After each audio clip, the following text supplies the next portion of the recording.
آسمانی کتاب کی تصدیق بھی کرتے ہیں،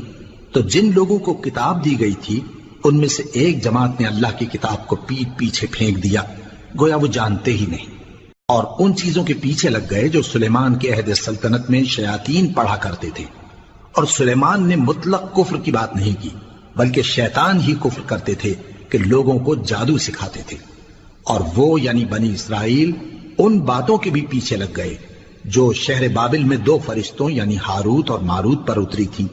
اور وہ دونوں کسی کو کچھ نہیں سکھاتے تھے جب تک یہ نہ کہہ دیتے کہ ہم تو ذریعہ آزمائش ہیں،